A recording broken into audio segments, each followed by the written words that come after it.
My own son and his wife locked my sick wife and me in the basement of our old family estate.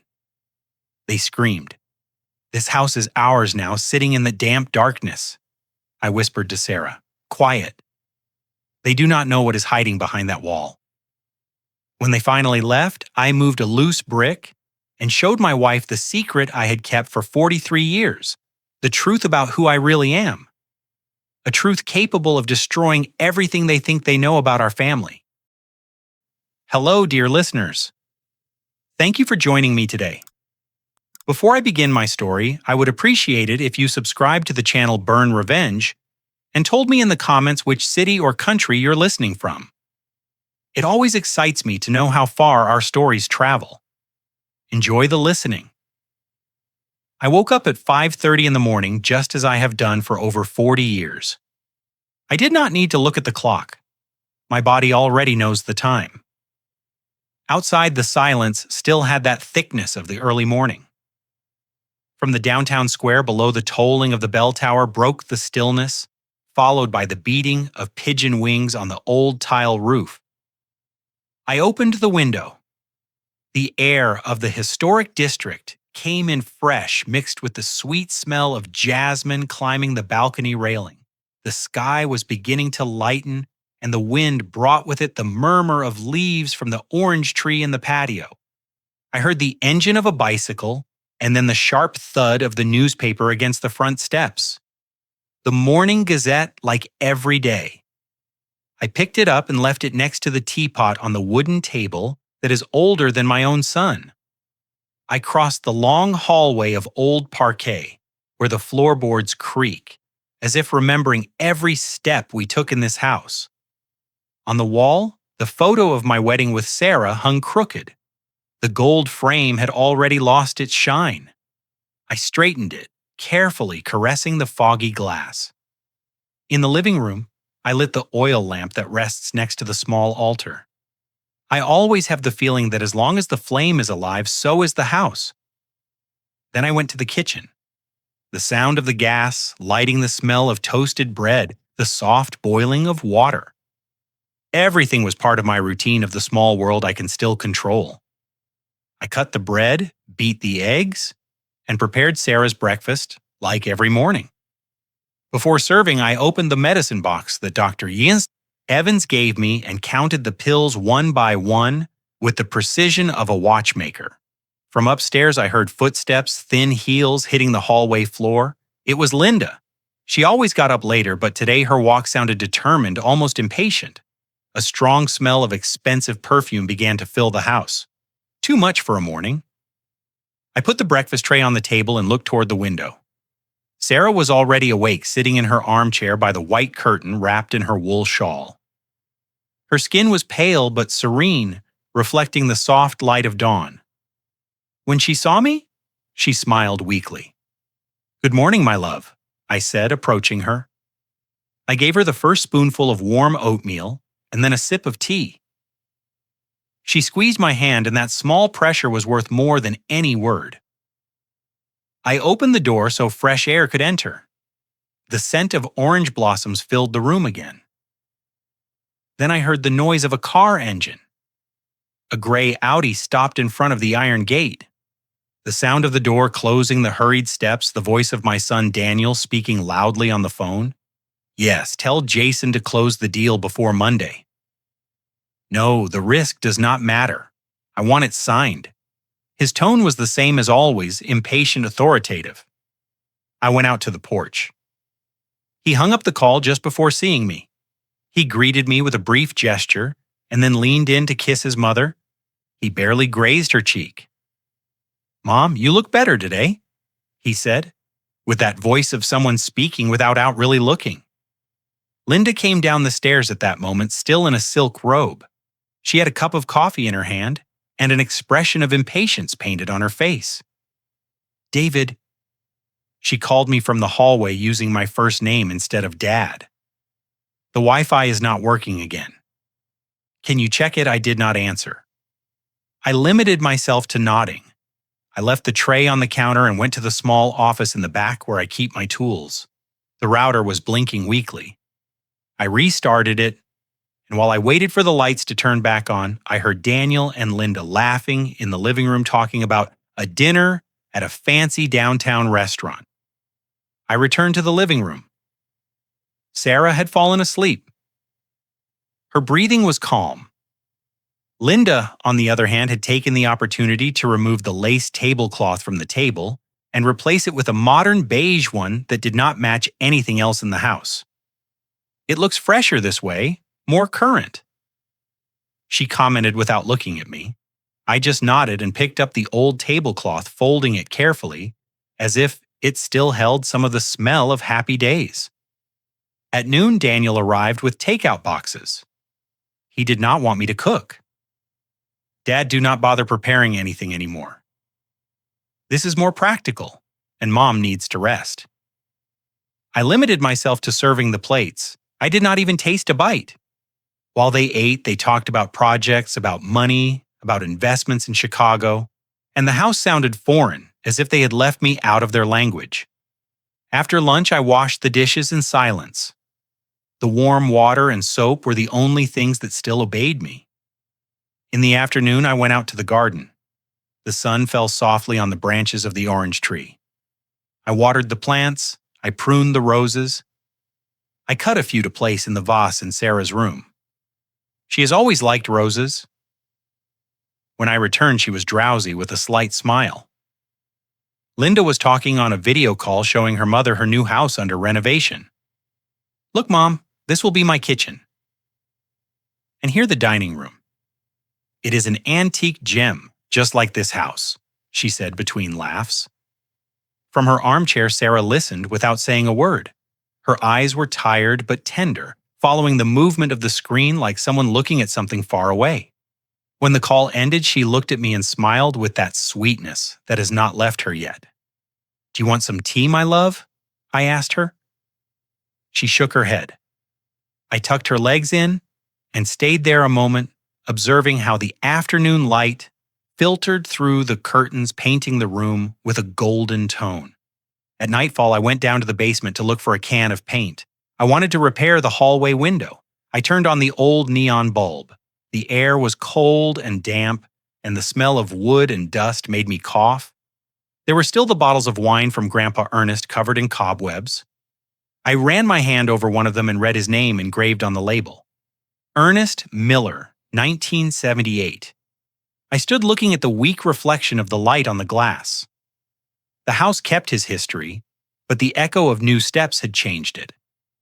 It did not sound the same anymore. It did not smell the same.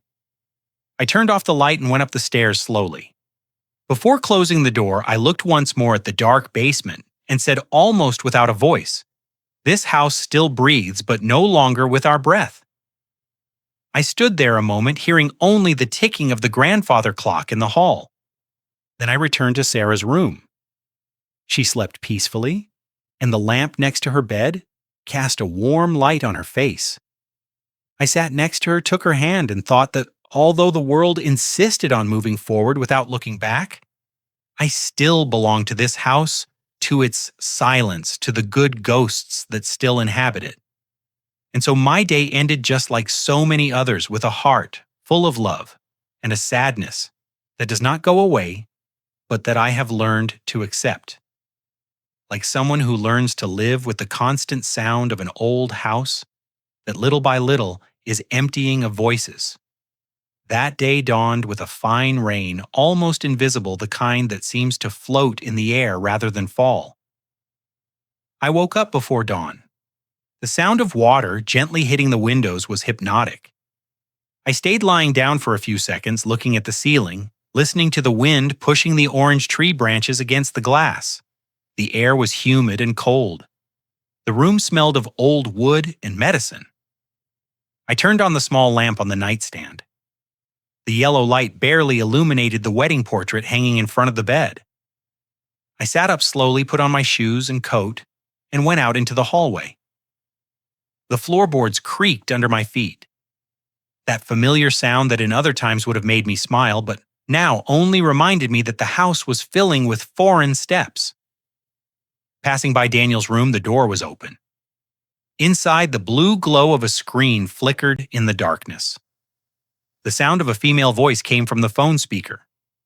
Some radio host talking about fashion and celebrities. Linda was awake lying on the bed, with her hair loose and headphones hanging from her neck. She had a white facial mask on and her mobile in her hand. The room smelled of expensive perfume and nail polish. I continued straight to the kitchen. There the air was different, denser, more mine. I turned on the stove, put water to heat, and began to prepare breakfast. Black coffee for me, oatmeal with honey for Sarah, and a soft-boiled egg with a piece of toast. Everything with the same order as always. When the coffee began to release its bitter aroma, I heard footsteps approaching. It was Linda. She wore a cream-colored silk robe, her hair tied back, her arms crossed over her chest. She leaned on the door frame and wrinkled her nose. "That smell of butter again," she said with a tone between mockery and contempt. "It smells like an old hospital." I did not answer her.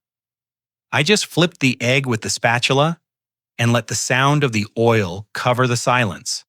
She sighed, went to the window, and opened it abruptly. The cold air entered immediately, and with it the murmur of rain falling on the patio tiles. Then she took a small bottle from her robe and sprayed the room with perfume. Chanel. Without a doubt, a strong, dry scent, almost metallic. It drowned out the smell of food. "That is better," she murmured, taking out her phone to take a picture of the breakfast on the counter. "Morning vibes," she added while typing on her screen. I could see her focusing on the cup, the bread, and her own hand holding the fork.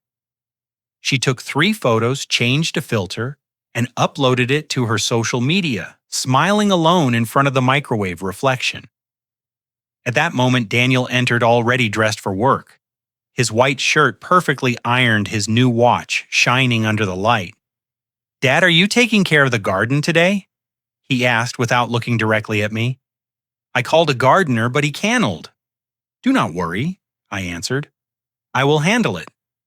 He nodded distractedly, looking at his watch. Linda brought him a cup of coffee and smoothed the lapel of his jacket. "Do not forget the meeting with the investors from Chicago," she reminded him. "I know," he answered, giving her a quick kiss on the cheek. "By the way, the interior decorator is coming today. I want him to see the kitchen." I stopped the movement of the picture for an instant while serving coffee. Decorator. Kitchen. Words that weighed on me more than any other. During breakfast, they talked about changing the tiles, about painting the walls, about selling the old farm upstate. They said it as if they were talking about objects without history, without names, everything that had belonged to my father, everything that carried his fingerprint. When I finished serving, I prepared Sarah's tray. I went up the stairs slowly, taking care not to spill anything. She was awake watching the rain from her armchair. I smiled at her. "I brought your coffee, my love," I said. I helped her sit up, held the cup while she took small sips. Then I gave her the medicine, cleaned her hands with a damp towel, and opened the window so fresh air could enter. She closed her eyes a moment, breathed deep, and said in a low voice, "That girl does not look you in the eyes." I did not know what to tell her. I only answered, "Rest my love." By mid-morning, the sound of laughter and new voices filled the house. I went down and found Linda in the living room with 3 young women, all with light dresses and mobile phones in hand. "David," she said to me with a tone almost condescending. I invited some friends for lunch, nothing formal. On the table there were bottles of wine, small plates with appetizers, and a vase that did not belong to Sarah. One of the girls approached the window, took a photo, and said, "What a beautiful house. It is like an antique jewel." Another laughed, "Yes, the kind they use to make a period movie." I tried to remain polite. I served water. I offered bread. Meanwhile, Sarah was downstairs lying on the sofa, covering her eyes with her arm. The noise bothered her. The laughter continued for hours. Linda showed them the kitchen, the garden, the basement. I heard how she bragged. We are renovating all of this. The house has charm, but needs a modern touch. When they finally left, the silence fell again like a weight. I went to Sarah's room. She was asleep, exhausted. I tucked her in and went down to the patio. The sky was still gray, and small drops accumulated on the orange tree leaves. In the afternoon, while I fixed the garden, I heard voices inside again. Linda had called a group of workers. They brought measuring tapes, paint, catalogs, and a notebook. I entered just when one of them was measuring the living room window frame. "What are you doing?" I asked. Linda, with a flawless smile, answered, "We are going to change the curtains and maybe paint." "The room needs more light. The walls are my father's," I told her slowly. "Grandpa Ernest painted them himself." She shrugged her shoulders. "Well, it is time to modernize them, right?" The sound of the pencil marking the wall pierced me like a nail. I said no more. I went to the hallway, took my coat, and went out to the patio.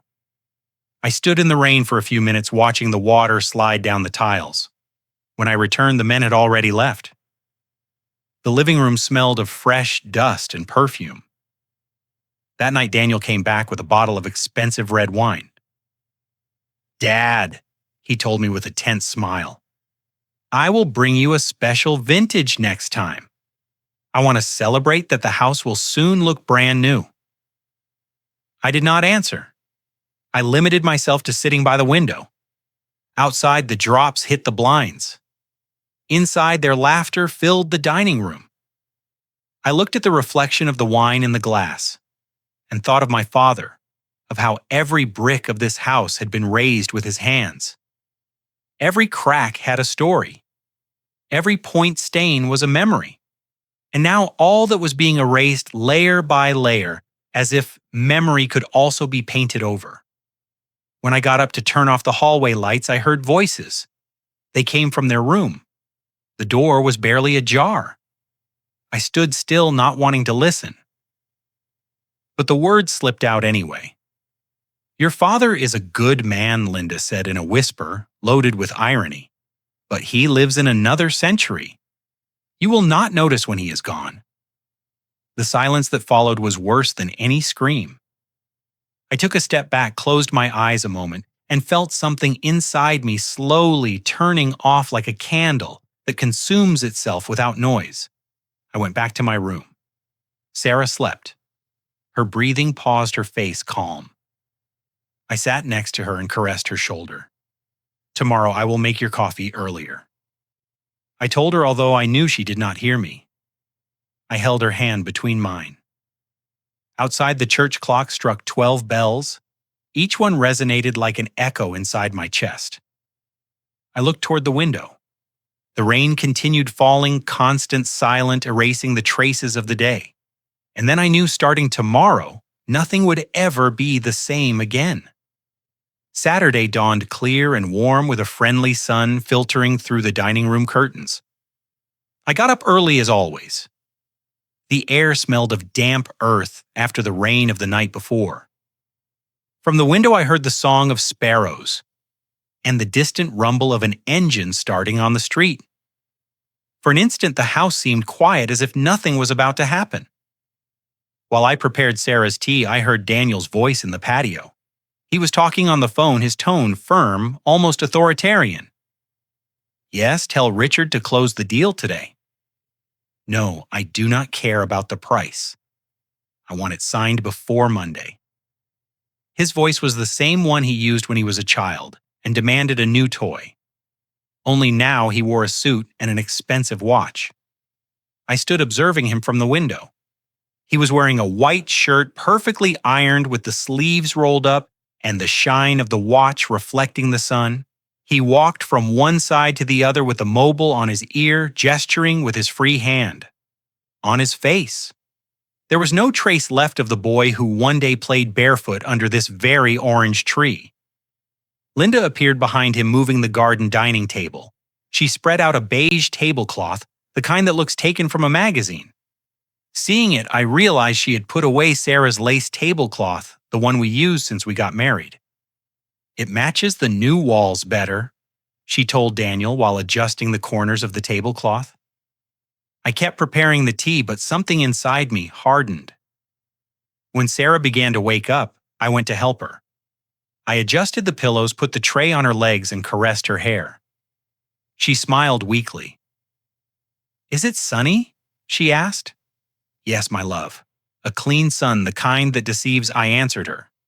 While I gave her the medicine, I heard Daniel's steps entering the kitchen. He brought a smile so rehearsed that it scared me. "Dad, can you come to the dining room for a moment? We have something to talk about." I left the tray aside and asked Sarah to rest.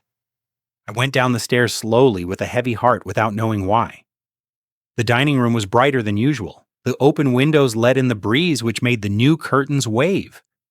In the center of the table was a brown leather folder perfectly aligned with 2 glasses of white wine. Linda smiled at me with that fake sweetness she only uses when planning something. "It is just a toast, David," she said, pouring me a little wine. "Nothing to worry about." I sat down without touching the glass. Daniel settled in front of me, crossed his hands on the table, and adopted the tone of someone about to close a deal. "Dad," he began, "we have been reviewing some legal matters of the house."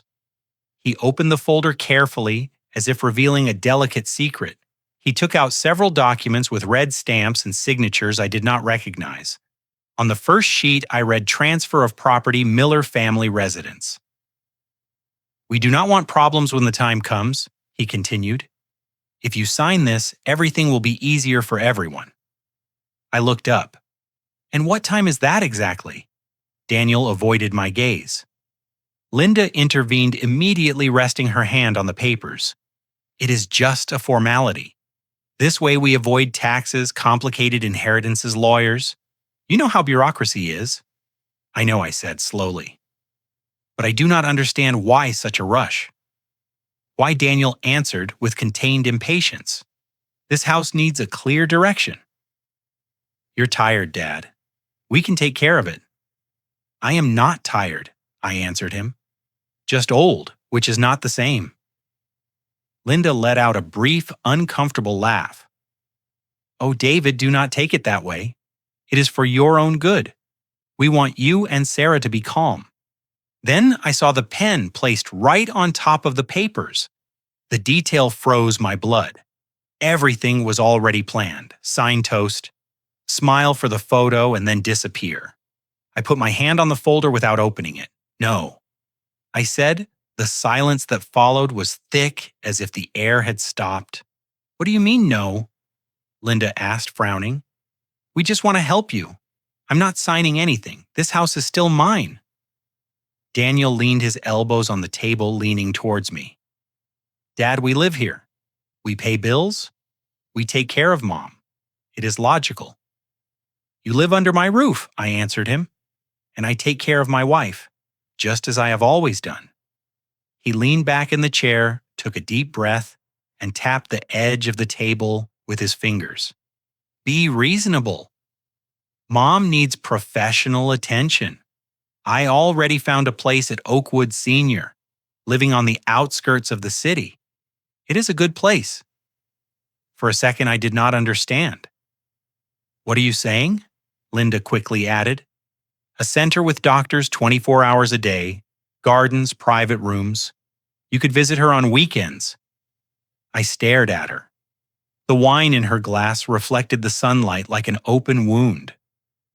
"You want to lock your mother in a facility?" Daniel looked down. "It is not locking her up," he murmured. "It is moving forward." At that moment, from the room next door, the slight clinking of a spoon hitting a cup was heard. It was Sarah. Her way of saying, "I hear you." I got up slowly. "We will not speak of this again," I said. Daniel tried to stop me. "Dad, do not get like this." But I had already turned around. I crossed the hallway without looking back. In my room, the air was cooler. I closed the door and leaned against it. I could hear my own heartbeat in the silence. The image of my son handing me those papers would not leave my head. The same son I taught to walk, the one I took to school in the rain, now looked at me like a nuisance. That night, the house filled with whispers again. From my bed with the door ajar, I heard the voices of Daniel and Linda in the living room. "Your father understands nothing," she was saying. "If he does not want a sign, we will have to do it our way." "Yes, but it must look voluntary." "I do not want trouble," he answered. Their steps echoed in the hallway, and then silence. I got up, went to the window, and opened it. The night wind entered smelling of humidity and orange blossoms. In the distance, the bell tower struck 11. I stood there breathing deep, feeling the weight of the air. I knew something had broken forever. The next morning, the dining room was empty. The documents remained on the table, but I noticed pages were missing. When I asked, Linda smiled with that courtesy that cuts deeper than a razor. "Relax." We put them away so they do not get stained. The mail arrived shortly after. The postman handed me a sealed envelope with the letterhead of a local notary. I observed it for a few seconds. I felt it weighed too much to be just paper. I did not open it. I kept it in the drawer of the sideboard and said nothing to Sarah. The rest of the day passed in silence.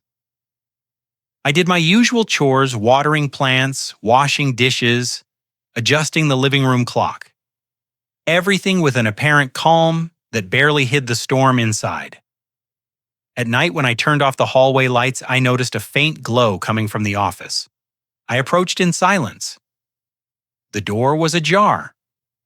Inside, Daniel was in front of the copier stacking documents.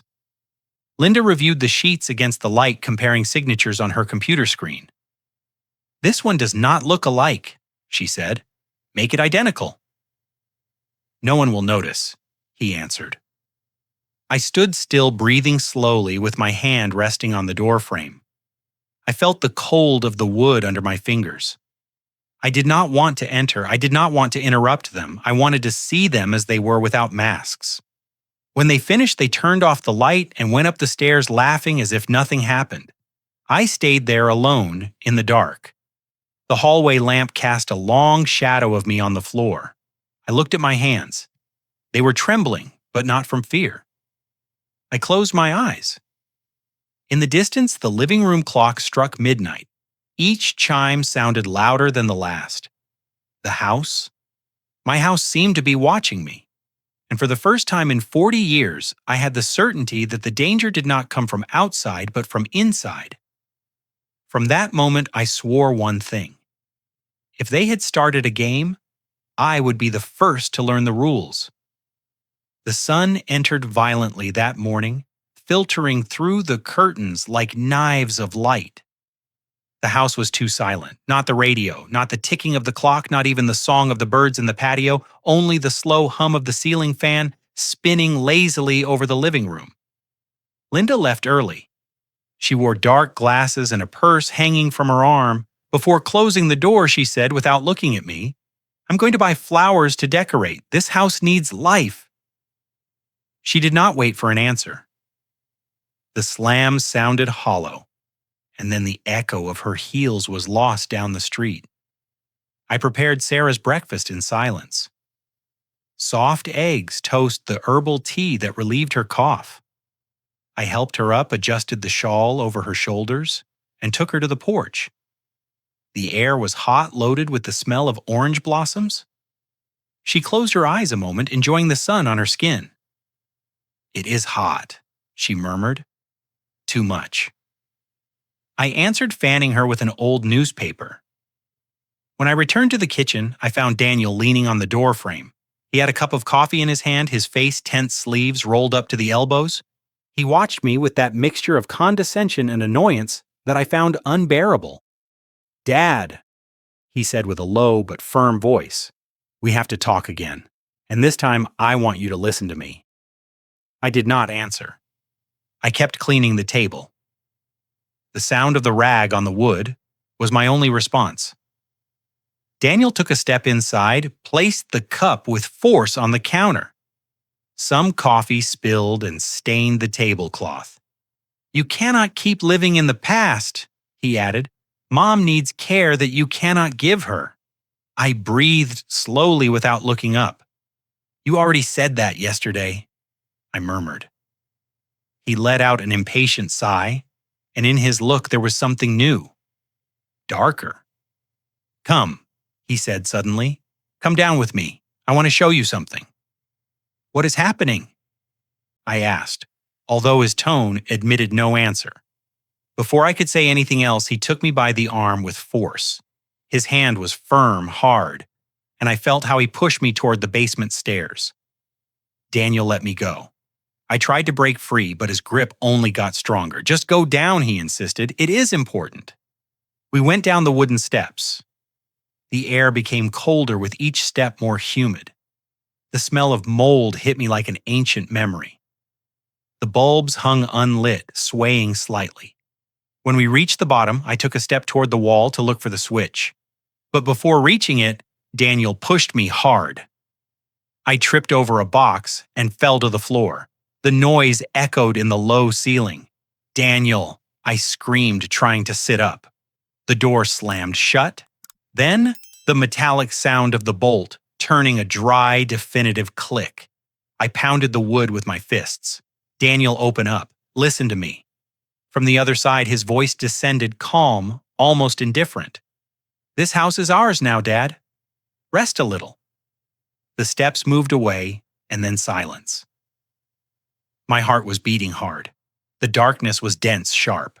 I searched for the switch on the wall and turned it on. The bulb flickered several times before dimly illuminating the space. "What is happening?" David Sarah's voice came from the stairs. She was there clinging to the handrail with a pale face. I ran to her. "Calm down, my love. Everything is fine. Just a mistake." I helped her sit on one of the wooden steps. I took her hands. They were cold. I tried to push the door, but it did not move an inch. He locked us in. She whispered, barely audible. I did not answer. I sought to maintain calm. The basement was almost the same as I remembered from my youth. The stone walls with dampness, the smell of old wine and earth, the cobwebs in the corners. On the shelf, the antique bottles of Grandpa Ernest still rested covered in dust. The yellowed label said Reserve, 1975. I moved some boxes to make space and placed one on top of another, forming a kind of bench. "Sit here. You will feel more comfortable." She obeyed, trembling. "I'm going to look for water," I said. In a corner, I found an old plastic jug. It still had some liquid. I opened it and smelled. It was not entirely bad. I poured a little into a metal cup and offered it to her. Upstairs, the sound of the garage gate opening was heard. Then the car engine. Daniel and Linda were leaving. The silence that followed was absolute. "They left us here on purpose," Sarah said, looking at me with wet eyes. "Do not say that, please," I asked her. "Not yet." We stayed there listening to the small noises of the house, the creaking of pipes, the persistent dripping of some old pipe, the buzz of a trapped insect. Time became thick. An hour passed, maybe two. The trembling light of the bulb seemed to breathe with us. I took my pocket knife and opened an old tin of sardines that was in a box. I divided the contents carefully. Sarah barely tasted a bite. "Eat," I insisted. "You will need strength." She shook her head. "I'm not hungry." "Please." I repeated and managed to get her to eat a little. The metallic taste of the fish filled my mouth. It was hard to swallow, not because of the taste, but because of the rage. Later, while she slept, I began to walk slowly through the basement, observing every corner. The shadows danced with the flickering of the bulb. I saw a shelf full of old tools. I remembered being here with Grandpa Ernest many years ago when he taught me how to fix the garden irrigation system. Every man must know the heart of his house, he had told me. I opened a rusty iron cabinet. Inside were nails, a flashlight, without batteries, a hammer, and a screwdriver. I put them in my pockets. The air smelled of dampness and old paint. Every breath hurt my throat. The wood creaked under my steps. I approached the back wall where the bottles were stacked. One of the walls had saltpeter stains and a crack that extended from top to bottom. I ran my fingers along it. It was cold, rough. I touched another section of the wall. It sounded different, hollow. I tapped gently with the hammer handle. The echo was different, lighter. "What are you doing?" Sarah asked, waking up startled. "Nothing, love. I'm just checking if air enters from somewhere." She nodded, lying back down. Her breathing was heavy. I turned on the old flashlight, and to my surprise, it still had a thread of light. I used it to inspect the wall better. There was a brick that protruded just a centimeter, as if it did not fit completely. I pressed it with my fingers. It moved a little. I did it again with more force. A dry sound, a slight crack. The brick came loose, leaving a dark hole behind. My heart jumped. I reached in. I touched something metallic, cold, rectangular. I pulled carefully and took it out. It was a box, an old Lucky Strike tobacco box. The metal was opaque with rust stains, but the brand engraved in relief could still be read. I stood looking at it for a few seconds, not understanding. The flashlight beam trembled on my hand. "What is that?" Sarah asked with a weak voice. "I do not know. Something someone hid a long time ago." I sat on the floor next to her. The box was hermetically sealed, the edge sealed by time. I turned it in my fingers, noting its weight. It was not just a souvenir, it contained something. The basement air became heavier. I could hear my breathing mixed with the constant sound of water dripping. I rested the box on my knees and observed it in the yellow light of the bulb. The metal shone for an instant, as if returning a gaze from another time. Sarah looked at me, eyes half open. "David, what are you going to do?" "I do not know," I answered, but deep down, I did know. I held the box with both hands, as if it were something alive. And then I understood that although Daniel believed he had buried me in this basement, what he had actually done was open a door he could not imagine. The darkness no longer scared me, only the silence. Because now I knew that beneath the earth of this house, between its walls and its secrets, something waited to be discovered. I caressed the metal lid with my thumb. Sarah fell asleep, little by little, leaning on my shoulder. I turned off the flashlight, let the gloom wrap around us, and stayed listening to the rhythm of her breathing. In my hand, the cold box weighed more than the air. I held it against my chest and closed my eyes. I knew that everything, absolutely everything, had just begun. The yellow light of the basement bulb trembled as if breathing. The air was dense, saturated with humidity, and the sound of water dripping from an old pipe marked a slow, almost hypnotic rhythm. Every drop that fell on the cement floor seemed to count the seconds we had been there. I moved a couple of wooden boxes to the center to open up space. Doing so, a cloud of dust rose and made me cough. The smell of rotten wood, of old paint, of confinement covered everything. I felt a metallic taste in my mouth. "What time is it?" Sarah asked from the steps, her voice weak, loaded with fatigue. I took out my pocket watch, the one that had belonged to Grandpa Ernest, and looked at it. The hand was stopped at 9 or 15, the battery dead for years. "I do not know," I answered her. "But it must be noon." She sighed. Her breathing sounded like a soft whistle interrupted. I approached to cover her better with my jacket. The skin of her hands was cold. I took the flashlight I had found in the toolbox. I turned it on. The light flickered a couple of times before stabilizing. It did not shine much, but it was enough to distinguish the stone walls and old shelves. I walked slowly, checking the corners. On the right shelf were antique wine bottles. I touched one. The label said, "Reserve 1978. Cleaning it with my sleeve, the name Ernest Miller appeared engraved on the cork like a signature from the past. I passed the flashlight over the back wall, the one on the west side, and then I saw at a distinct line a crack that ran through the joints between the bricks. There was something strange about that wall. I tapped gently with the hammer handle. The sound it returned was hollow, different from the rest. I felt my heart accelerate. Suddenly, I remembered something, a distant image, almost a dream. Grandpa Ernest going down with me to the basement when I was about 14 years old. He carried his oil lamp in one hand and a tired smile. Here I kept something. David, he had told me with a deep voice, something for desperate times. Back then, I did not understand. I thought he spoke of money or wine. Now those words resonated with a new meaning, heavy, urgent. I left the flashlight on the floor shining toward the wall, and with the screwdriver I began to pry at the brick that seemed loosest. Dust fell in a cascade, filling the air with a smell of old earth. "What are you doing, David?" Sarah asked, trying to get up. "Nothing dangerous, love, just checking something," I said without looking at her. The brick gave way little by little.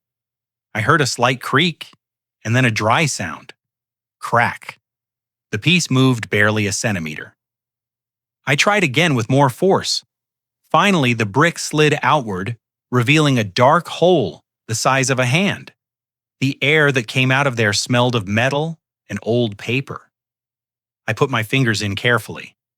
I touched something hard cold and took it out slowly. It was a Lucky Strike tobacco box, rusted with deformed corners. The surface was covered with a layer of gray dust, and the red color of the logo could barely be distinguished. I shook it gently. Inside, something jingled like coins or small, loose objects. "What did you find?" Sarah asked with a thread of voice. "I do not know," I answered, "but something important for sure." I knelt on the floor, cleaned the lid with my sleeve, and tried to open it. It was stuck. I tried once more with my hands, but it did not yield. I looked for the screwdriver, placed it in the slot, and turned it carefully. A sharp click, and the lid opened. Inside was a package wrapped in waxed paper, yellowed by time, tied with a thin and frayed string. I untied it slowly. The knot came undone with a slight snap. Inside the wrapper, 3 folded sheets. I opened them carefully, the paper almost falling apart between my fingers. The first was a birth certificate. I read the name aloud, barely believing it. Mark Taylor, born June 12, 1948. I froze. That date was mine. The second sheet was an adoption document with official seals and a clear signature. Ernest Miller. The text said that the minor Mark Taylor legally became adopted with a new name, David Miller. The third was a handwritten letter, the paper more worn than the others, but with the firm, slanted, unmistakable handwriting of Grandpa Ernest. "If you are reading this, son, it is because necessity brought you here." The letter seemed to speak from the earth. I felt a knot in my throat. I took the sheets to the light of the bulb, spreading them on an empty box. Sarah approached a little, leaning on the railing. "What does it say?" she whispered. I cleared my throat. "Listen." And I began to read. "Your real name is Mark Taylor. You were born into a family that loved its country, but was betrayed by it. Your father, William Taylor, was a government advisor, falsely accused of conspiring against the regime. He died in prison to protect your mother and you. No one was supposed to know. I changed your name, Son, so you could live without the shadow of the past. You are my son, as much as you were his. But if one day you find this letter, remember the blood that runs through your veins has history, and you must not let anyone stain it." I finished reading. My voice trembled.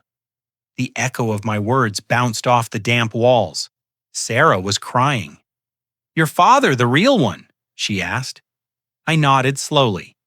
Yes, and Grandpa Ernest knew everything. I sat next to her.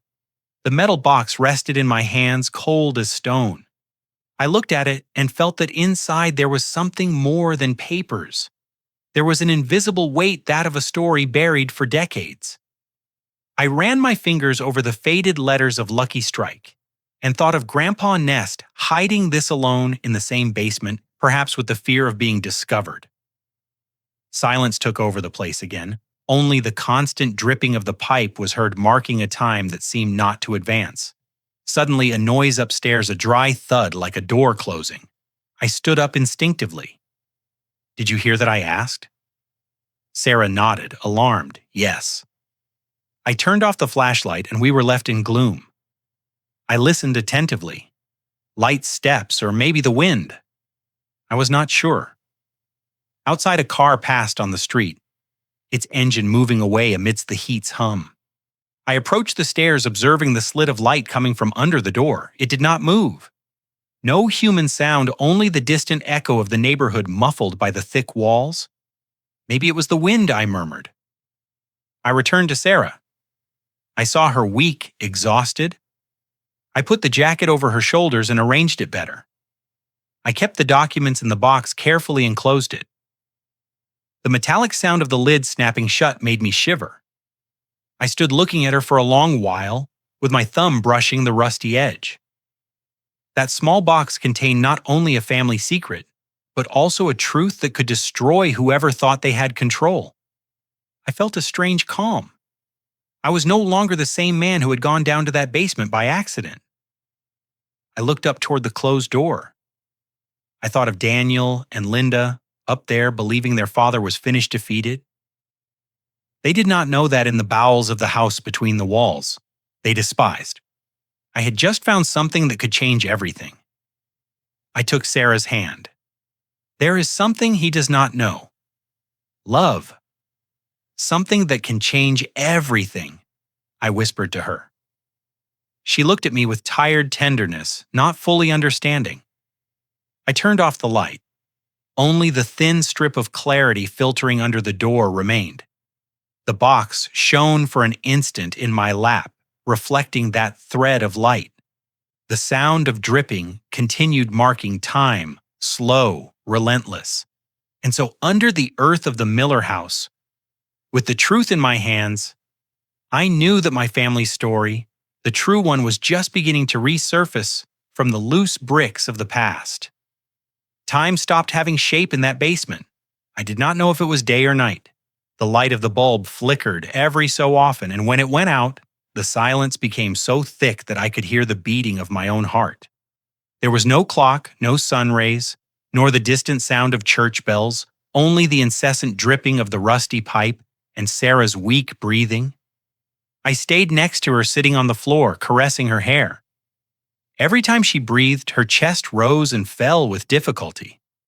She had started to tremble, so I covered her with my jacket and with an old rag I found inside a box. Suddenly, I heard the familiar noise of tires on gravel. I sat up abruptly. Daniel and Linda had returned. The car engine stopped. The slam was heard then, their steps on the hallway floor. I put a finger on Sarah's lips. "Silence, love. Do not say anything." She nodded, and her eyes filled with fear. Upstairs, the voices resonated, muffled by the thickness of the walls. "If anyone asks, say they went down by accident," Daniel said, his tone cold, authoritarian. "And if they do not believe it," Linda answered, "we will say it was a misunderstanding. No one will come to check an old house." Their steps approached the basement. The door creaked, and a burst of white light descended the stairs, blinding me for an instant. Daniel appeared in the doorway, his tie undone his face, haggard, his eyes red. He carried a bottle of water in one hand and a small bag in the other. "Have you thought about what you will do, Dad?" he asked with a tired voice, but without a trace of compassion. I held his gaze. "Your mother needs air and medicine?" I answered him. He exhaled through his nose, frustrated. "You always dramatize." He leaned in a little and threw the bottle in the bag toward the floor. "There you go. Think about what suits you." Then he slammed the door shut. The sound of the bolt went down the walls like a metallic echo that pierced my chest. I knelt down and picked up the bottle. I opened it and brought it to Sarah's lips. "Drink slowly," I told her, little by little. She drank carefully, closing her eyes. I wiped her mouth with a handkerchief and helped her lie back on the coat. For a few minutes, only the sound of water moving in the bottle was heard. Then she looked at me, eyes shining under the trembling light. "David," she whispered. "What was that you were reading last night?" I took out the Lucky Strike box from the hole where I had hidden it. I placed it on my knees, opened it, and unfolded the papers with trembling hands. I spread the first one, the birth certificate, on my leg so she could see it. Her finger, thin and pale, slid over the letters. Mark Taylor. She read the name once, then another. She looked up at me. "So you are not Grandpa Ernest's son?" I shook my head slowly. "No, not by blood. He adopted me. He saved me. But my true name was another, a name he wanted to protect." I took out the letter. The letters were almost erased in some parts, but I could distinguish them enough to read them aloud. "The honor of a man is not destroyed by the accusation, but by the silence with which he accepts it," I said, letting Grandpa Nest's words fill the damp air. Sarah closed her eyes. Her lips barely moved, as if she were praying. "Your true father," she said at last. "Who was he, William Taylor?" "A man history erased. They accused him of being a traitor in 1952. But according to this letter, he died to protect his family." She looked at me for a long time. There was sadness, but also pride in her eyes. "Then Daniel knows nothing." No, I answered her. "And if he knew, his whole world would collapse." She nodded slowly. "Why does he live off that last name?" she murmured. "Off Miller, off a man who does not belong to him as he believes." I remained silent. The words floated in the air like suspended dust. I leaned over the box again and noticed something I had overlooked before. A piece of folded paper at the bottom, smaller than the others. I took it out. It was a bank receipt, almost a label, but I recognized the stamp. Central Bank. In the header, a name, Taylor Fund.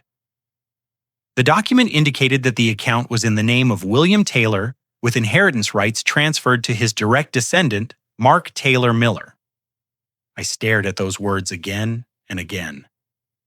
"This," I said in a low voice, "this changes everything."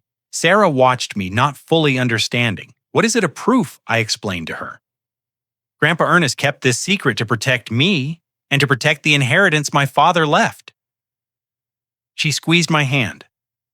"What are you going to do? I still do not know. But now I have something they do not expect. The letter of a dead man and the power of a forgotten name." I wrapped the documents in the cloth again and kept them in the box. Then I looked for a deeper hole in the wall behind the old bottles.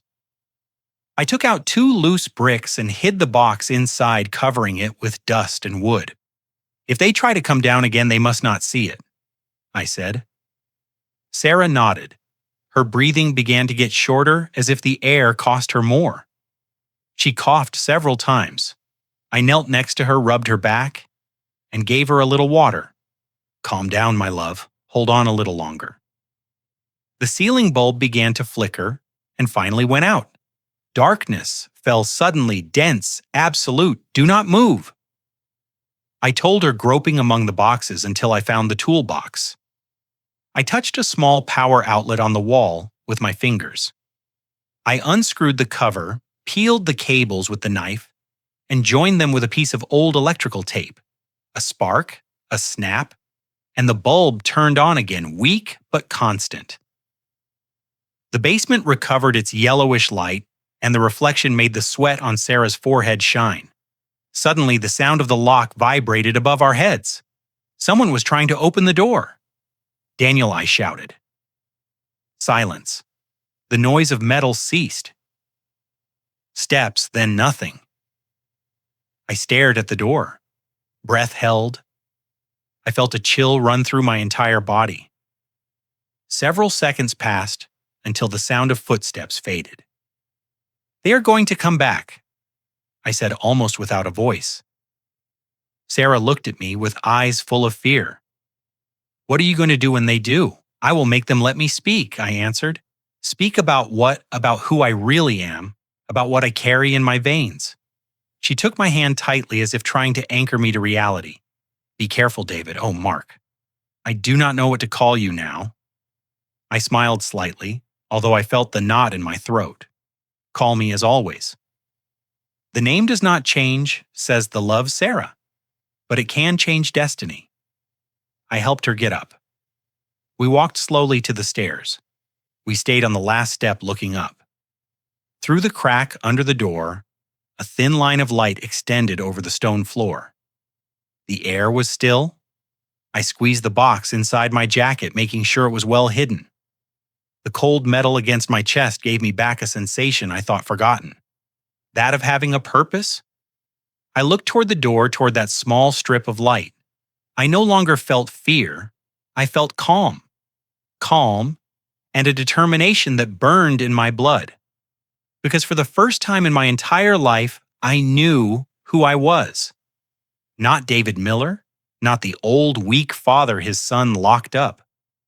My true name was Mark Taylor, and that truth sooner or later was going to tear down the walls of this house. The morning dawned gray with a pale light filtering through the upper slit of the door. Dust particles floated suspended in the air as if time itself had stopped inside that basement. The sound of an engine came from the patio, breaking the silence. I recognized the noise of wheels on gravel. Daniel. The basement door opened with a long screech, and my son's silhouette appeared in the threshold, outlined by the brightness outside. He had his shirt rolled up and a tired face, but his tone had no trace of compassion. "Do not starve to death, old man," he said with a half smile, throwing a paper bag and a bottle of water. "Think about it." The sound of the latch closing resonated on the walls, like distant thunder. I waited a few seconds before moving. I took the bag and placed it on the war-eaten wooden table. Inside was a piece of hard bread, a couple of slices of ham wrapped in wax paper, and a half-empty bottle of water. Sarah coughed weakly. I approached her, helped her sit, offered her water, and wiped her face with a damp cloth. Her skin was cold as porcelain. "Calm down, my love," I whispered. "It is almost over." When she lay back down, I took the Lucky Strike tobacco box from the inside pocket of my coat. I opened it just for an instant to make sure the papers were still there. Then I put it away again, hidden under the fabric. The car engine roared again. Through the floor, I felt the distant vibration when they moved away from the patio. The house remained in silence. I looked at the old clock hanging on the basement wall. It marked 11:12, just like the last time. It did not move.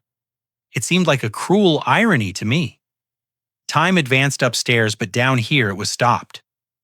I went to the corner where I remembered seeing the old telephone. A gray box attached to the wall with a cut wire hanging like an open vein. I touched it. Dust and cobwebs useless. But then I remembered something. In the pocket of Sarah's jacket was still her old mobile phone, one of those with a sliding keyboard. She used to call the doctor.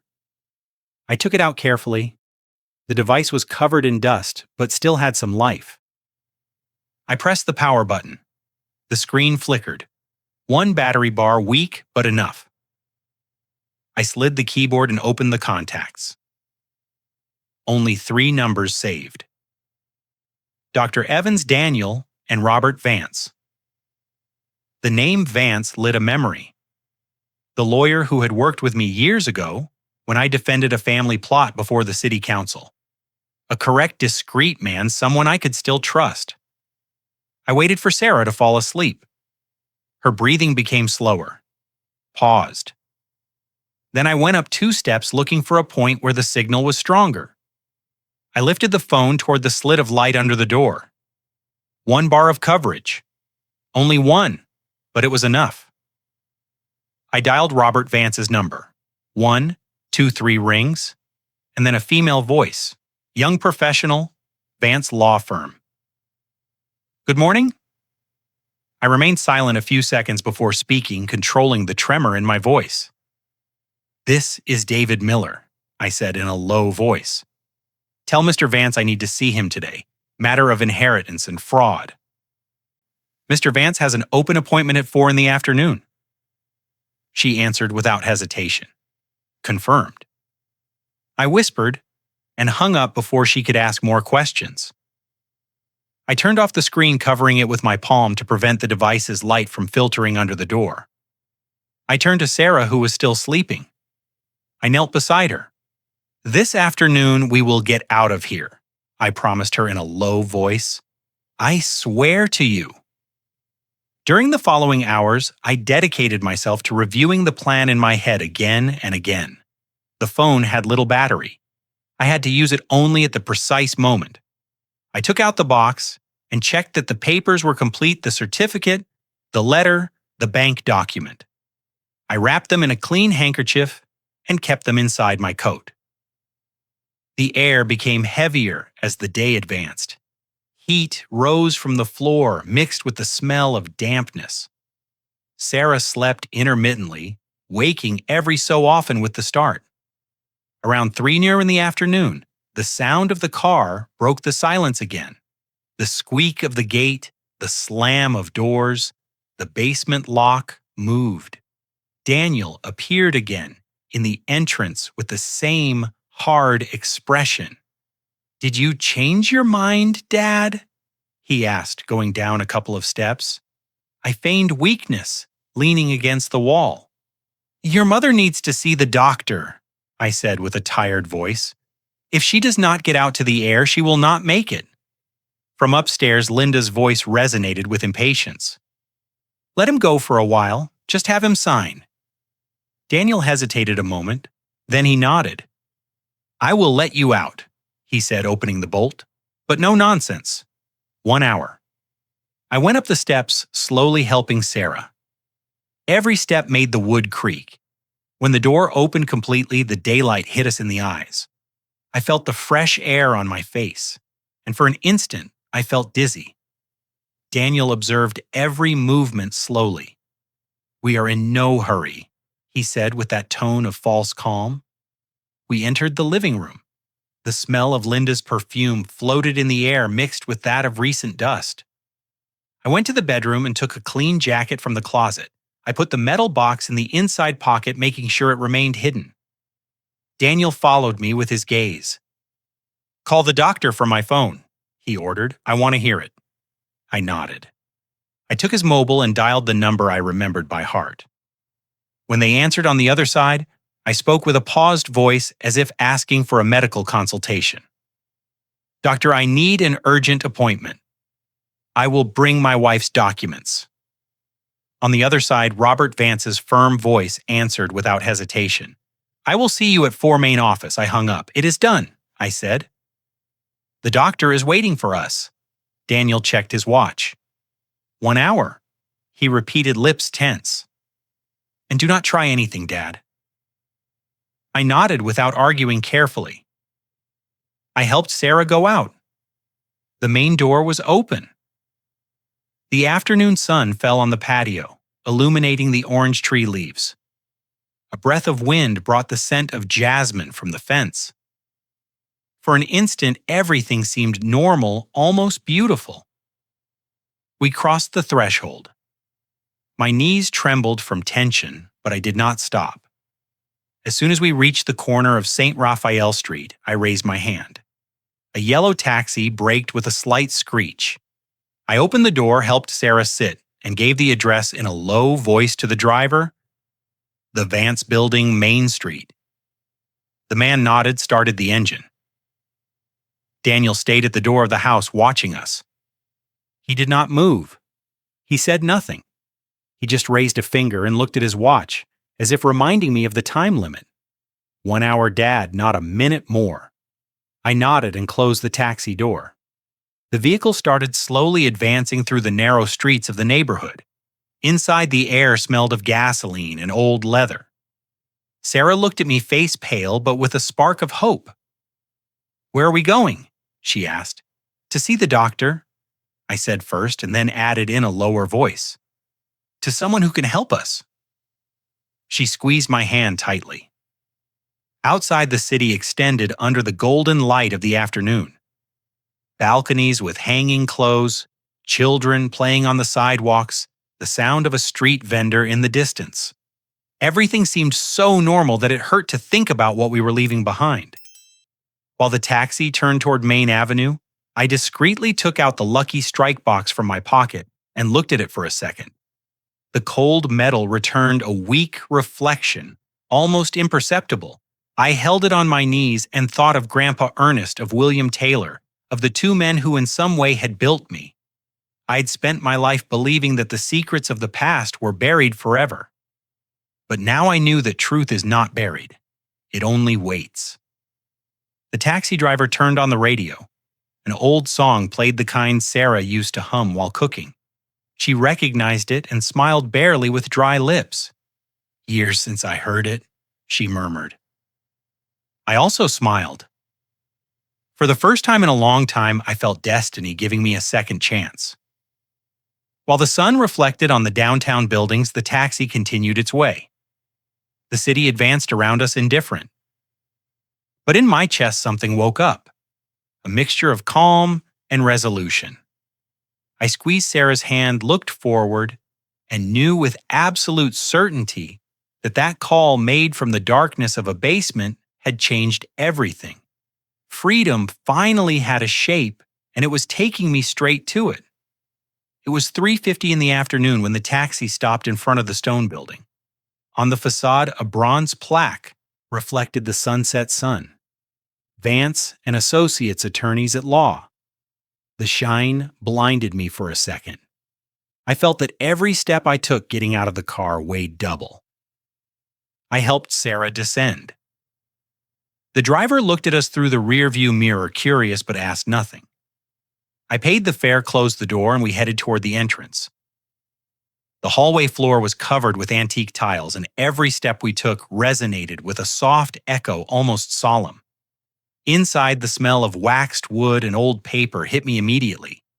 That mixture reminded me of Grandpa Ernest's office, where everything had a perfect order, and time seemed to advance with respect. The young secretary with a neat bun and a kind smile recognized us instantly. "Mr. Miller, Lawyer Vance is expecting you," she said, getting up from her seat. I nodded without a word. I had no strength to speak. Sarah advanced slowly, leaning on my arm, her gray scarf wrapping her neck. Vance's office was at the end of the hallway. The door jar let out the distant murmur of Main Street. We entered. The lawyer stood up as soon as he saw us. "I knew I would see you again, Mr. Miller," he said with a warm tone. "What happened?" His voice was serene, but his eyes perceived my tension. I sat in front of his desk and without a word placed the Lucky Strike tobacco box on the wood. The rusty metal jingled softly. "Here's everything," I said, opening the lid carefully.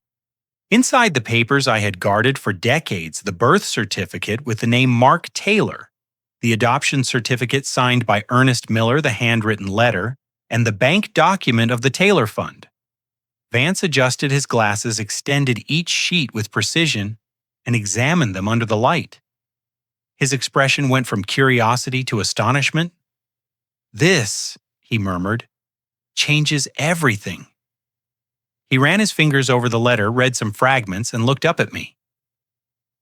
"Does your son Daniel know this?" I denied firmly. "No, and he must not." Vance remained silent for a few seconds. Then he took a notebook, wrote something with fast handwriting, and called his secretary through the intercom. Laura prepared an eviction order for document fraud and asked the notary for a signature verification high priority. While he spoke, his tone became more technical, colder. But beneath that professionalism was a contained flame, a silent indignation. When he hung up, he looked at me again. "I need you to sign a power of attorney to represent you. This will not be just a family matter, Mr. Miller. It is a case of forgery and asset fraud." I nodded, trembling a little. I took the pen he offered and signed with a steady hand, David Miller, or perhaps Mark Taylor. It no longer mattered which. Meanwhile, the secretary entered with 2 cups of tea. Sarah took hers with both hands. The ginger aroma filled the room, and her gaze got lost in the bookshelves, where names of laws and sentences accumulated like silent witnesses of other battles. When everything was ready, Vance closed the folder and tapped it gently on the table. "You will have a visit at your house in 24 hours, he said calmly. "Stay calm. Do not confront your son. Leave him to me." I pressed my lips together and nodded. I had no words, only gratitude. Upon leaving, the afternoon air seemed fresher. I stopped another taxi, helped Sarah up, and we returned toward the historic district. The car clock marked A4 to 6. The sun began to fall, dyeing the facades a melancholic golden color. And now Sarah asked, not looking away from the horizon, "Now we will wait," and I squeezed her hand. We arrived by the back street, the one with the dry bougainvilleas. I did not want Daniel to see us from the living room window. We entered through the patio door slowly, without making noise. Inside, everything seemed calm. Linda was talking on the phone loudly, mentioning Miami Mom and the new decorator. Daniel was on the sofa watching the news, a glass of whiskey in his hand. I placed Sarah in her favorite armchair next to the window. "The doctor says she needs rest," I announced with a neutral voice. Daniel did not even look at me. "Fine," he said simply, without looking away from the TV. During the night, I feigned normality.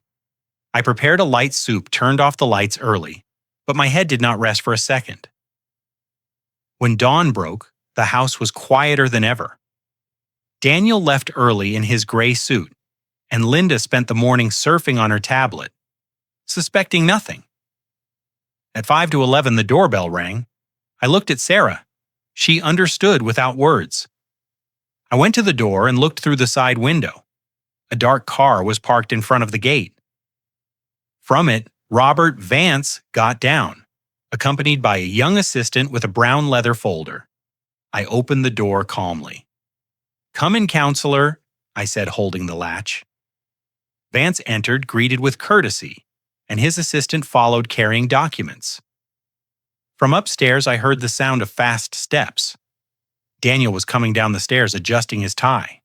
"What is happening here?" he asked with a mixture of annoyance and surprise. Vance looked directly at him. "Legal notification," he said, extending a yellow envelope.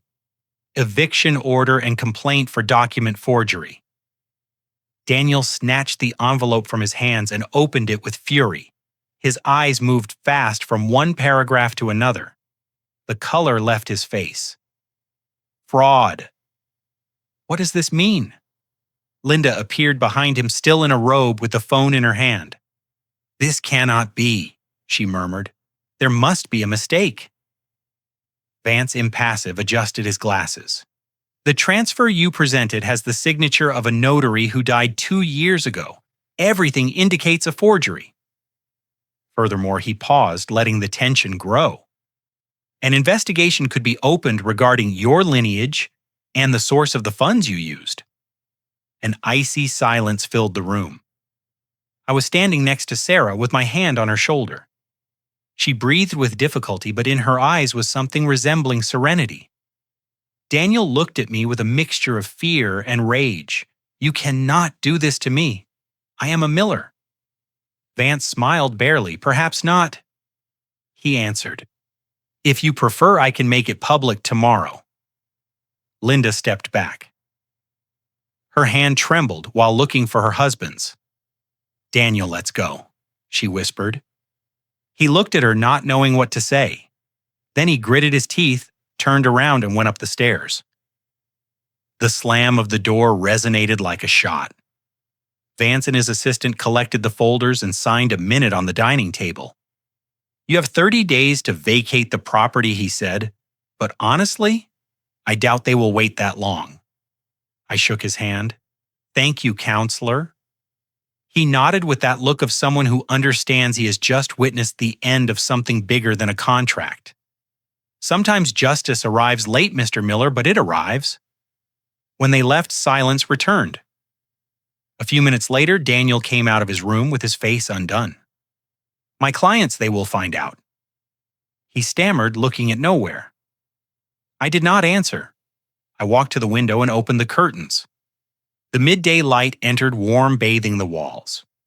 That afternoon, I heard them making desperate calls, voices rising and falling, arguments, sobs. Linda cried. Daniel hit something against the floor. At 11 at night, when the hallway clock struck the last chime, I heard the sound of the trunk closing. I leaned out the window. Their silhouettes moved under the streetlights. They put the suitcases in without looking at each other, without speaking. The car started, the wheels turned on the gravel, and the engine was lost among the empty streets. I closed the gate with my own hands. The metal creaked. Inside, the house remained silent. Only the soft hum of the wall clock and the aroma of orange blossoms entering from the garden. I turned off all the lights except one. The corner lamp next to Grandpa Ernest's portrait. The yellow light reflected on the glass, illuminating his stern, almost paternal face. I stood there a long while without moving, with my heart beating slowly. For the first time in many years, I felt the house breathed with me. And although outside the wind brought the sweet smell of the first ripe oranges inside, the only thing heard was silence, a clean silence, as if all the false voices had gone forever. The next morning dawned with a soft, almost innocent light. The winter sun entered through the blinds, gilding the dust suspended in the air. It was a different silence, thick as if the house was holding its breath. At 8:30, I heard the engine of a truck stop in front of the gate. The metallic clack of the handbrake startled me. I leaned out the window. Two men dressed in blue jackets got out of the vehicle. They wore work gloves and hurried looks. They asked no questions. They entered, began to load suitcases, paintings, shoeboxes, bags of clothes, everything that had belonged to Daniel and Linda. Daniel watched them from the porch, arms crossed. He had a wrinkled shirt, a gaunt face sunk in dark circles. He did not look like the confident man who once spoke of inheritances and financial logic. Now he was barely a body holding the weight of his own failure. Linda was by his side with a wide-brimmed hat and dark glasses. She spoke ceaselessly on the phone. Her voice cut the air like a blade. "Tell Mom we will arrive in Miami tonight," she said, while checking a list on her mobile. I approached, slowly opening the wooden door that creaked, as if it also wanted to say goodbye. "Your mother is resting," I told him in a low voice. "Do not disturb her." Daniel looked up for just a second. His eyes stopped on me without words, without even resentment, only exhaustion. Then he tightened his grip on the suitcase handle and turned his face toward the patio. The men continued their mechanical work, the sound of boxes hitting the floor mixed with the song of sparrows. On the living room table, I left the envelope Robert Vance had sent early that morning, the notarial confirmation of legal property transfer. The court seal shone under the light. Daniel saw it but said nothing. He took a pen from his pocket and signed the copy that corresponded to him. His hand trembled slightly. A newspaper fell from his coat. The headline in large black letters occupied almost the entire cover. "Forgery Scandal. Rocks Miller Investments." He picked it up from the floor, read it twice, and his lower lip trembled. "Who leaked it?" he asked with a thread of voice almost childish. I looked at him, not raising my voice. "Truth travels fast, son. Faster than we imagine." Linda snorted, clutching her purse against her chest. "We do not have to listen to this. Let's go." She turned to the workers. "Fast, please. We do not have all day." From the fence, I saw Mr. Arthur Harris, our neighbor. He was standing on the sidewalk with a sack of oranges in his hand and a magazine folded under his arm. He looked at me, nodded with a slight smile that needed no words. He understood. The truck started with a roar. The wheels crushed the gravel, leaving a trail of dust. The winter air smelled of metal and goodbye. Daniel got into the passenger seat. Linda settled next to him, and without looking back, the vehicle moved away slowly until disappearing around the curve. When the gate closed again, the whole house exhaled. The silence that remained was so deep I could hear the hum of the ceiling fan and the ticking of the clock in the hallway. I stayed a moment looking at the tracks the tires had left on the ground, knowing the wind would erase them before nightfall. At noon, the phone rang. It was Robert Vance. "The press has everything by," he said, with his professional tone. "Their names were already removed from the board of directors. They will not be able to operate any account in their name." "Thank you, counselor," I answered. I hung up slowly and went out to the patio. The air smelled of wet leaves and new flowers. The orange tree in the back had bloomed again. Between the branches, sun rays slipped through, filtering like promises. At 4, the postman appeared with an envelope from the central bank. I opened it right there with trembling hands. Inside was an official letter. "Taylor Fund accounts reactivated. Holder Mark Taylor Miller." I read my name 3 times, that name that had remained buried half a century. I signed the receipt, put the envelope away carefully, and took it to the small chest under the stairs, the same one that had belonged to Grandpa Ernest. I placed it there among old folders and forgotten keys. I closed with a click that sounded like justice served. The rest of the day passed slow, peaceful. At nightfall, Sarah woke up. The golden light of the sunset bathed her pale face. "Did they leave?" she asked with a thread of voice. I nodded. "Yes, love. They left." She said nothing more. She just took my hand and gave me a slight smile. One of those that contain a whole life of silences and pardons. That night I walked through the house. Every room was a memory. In Daniel's room, only shadows remained. An empty cologne bottle, a pair of rolled-up socks, and a photo frame face down. I lifted the frame. It was an old photo from when he turned 10. He smiled next to me and Sarah holding his first bicycle. For an instant, I felt the old impulse to justify him, to believe there was still goodness behind his fall. But no. Sometimes a father's love consists of letting the son face the echo of his decisions. I covered the bed with a white sheet and closed the door. In the garden, the air brought the smell of jasmine. Arthur crossed the gate with his slow step and straw hat. "The silence sounds better today, right, David?" he said, lifting the basket of oranges. "Yes, friend, much better," I answered. We sat on the porch, 2 old men under the shade sharing tea without haste. We did not talk about justice or money, only about the weather, about the flowers returning, about the buzz of bees among the hedges. As night fell, the peace became denser, almost palpable. I felt for the first time in years that the house breathed with me again, not against me. When Arthur said goodbye, I walked through the hallways, turning off the lights one by one. I passed by the study where Daniel used to work. The chair was still turned as if someone had just gotten up. I touched the backrest with my fingertips. I continued to the basement. The door remained the same, the old lock, the slightly humid air. I went down the first steps. The gloom wrapped me like a memory. The hanging bulb was still there. I turned it on. Its yellowish light revealed the stains of time on the walls. I walked to the corner where the brick had come loose, that hole that guarded a past and returned the truth to me. I rested my hand on the rough surface of the wall. "Thank you, old nest," I whispered. I closed my eyes. I could imagine his voice pause noble. "When the day comes, do the right thing, even if it hurts." And I had done it. I went up slowly, turning off the light. In the distance, the church bells chimed 7 times. The sound arrived soft like a blessing. Coming out to the garden, the sky was dyed violet.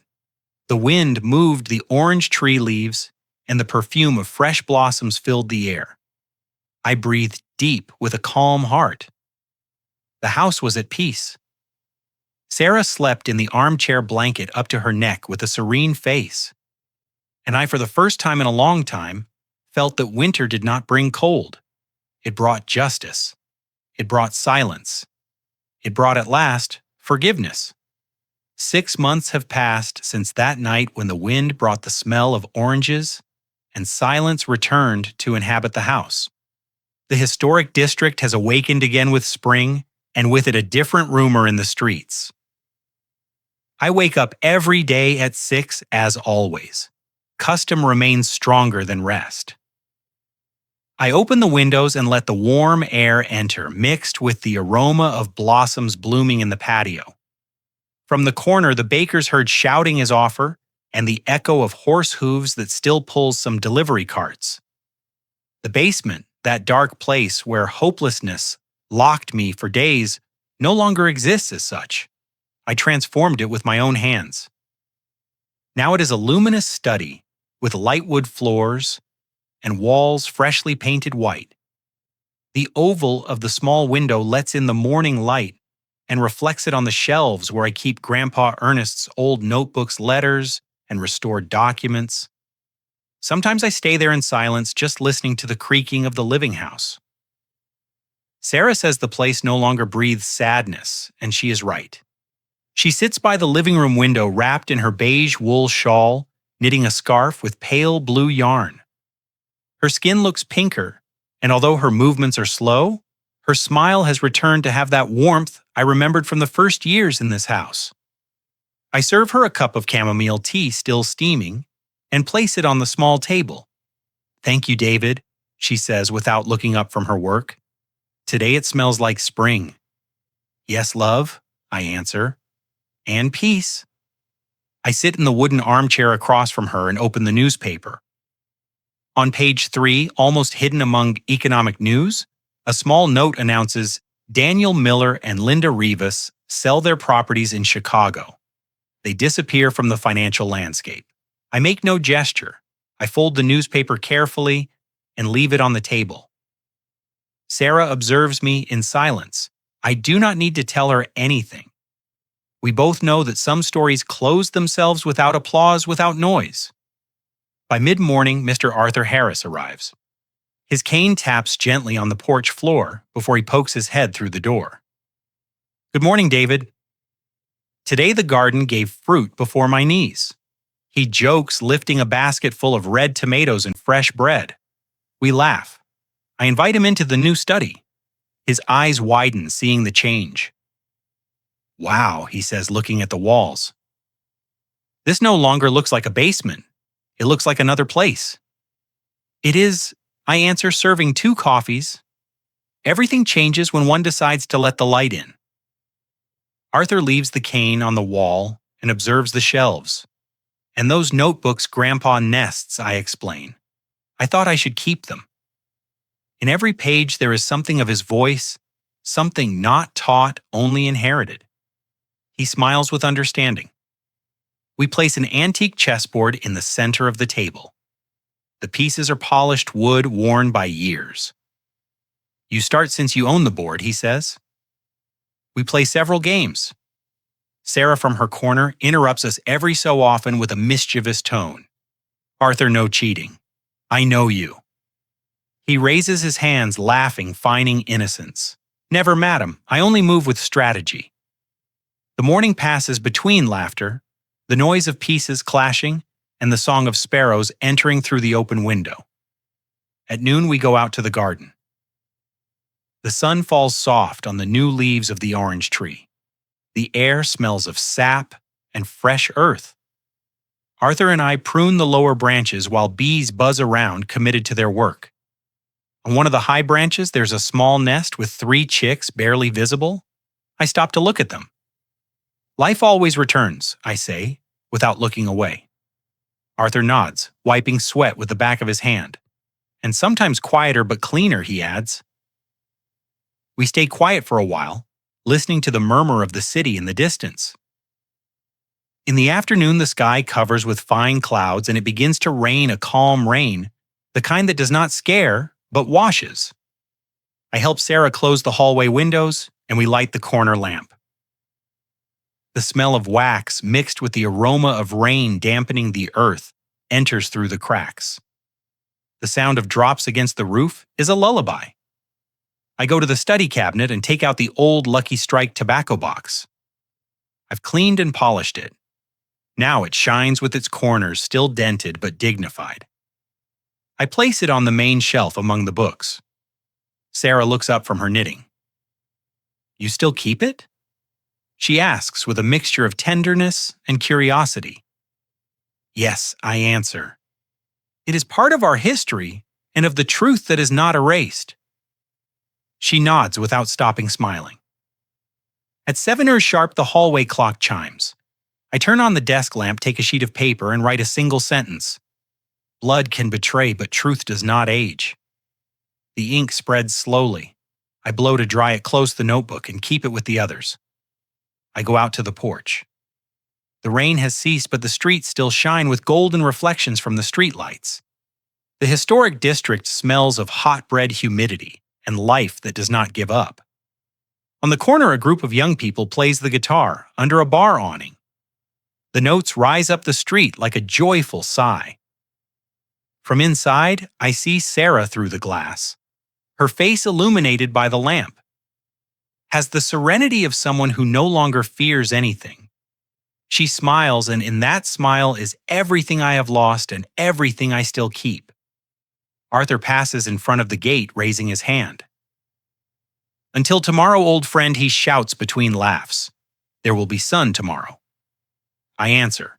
I close the door.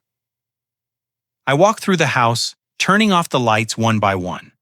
I only leave the study one on illuminating the white walls, where before there was only dampness and fear. The rain left a clean shine on the wooden floor. I sit at the desk, look around, and think that everything, even pain, has its place if given time and silence. I rest my hand on the tobacco box, that relic that changed my destiny. There is no rage nor gratitude. I murmured to myself, as if speaking with Grandpa Ernest, with my true father, with all those who once taught me something without words. The true legacy was not the money nor the last name, but the dignity of not giving up. I look out the window. The city lights flicker under the clear sky. The wind drags the orange blossom perfume flooding the study. The Miller house, which one day was a prison, today breathes in calm. And in that calm, in that silence that no longer hurts, I finally find what I always sought. Peace of heart. I have learned that blood does not always define family, but loyalty does. For a long time, I believed a father's love could withstand everything, even betrayal. And perhaps it is true, but I also understood that love without respect becomes a chain. And sometimes you have to let children face the weight of their decisions so they understand the value of what they lost. I forgave not for them, but for me. Because bitterness ages the soul more than years, and forgiveness cleans the house of the heart. Today I look at Sarah and give thanks. Thanks for still being here, for reminding me that dignity is never negotiated, and that even in the darkness of a basement, truth can be the light that saves you. I wish every family listening to this story finds peace before pride, understanding before distance, and love before resentment. May everyone's home be filled with respect, patience, and second chances. And may God bless those who love without expecting anything in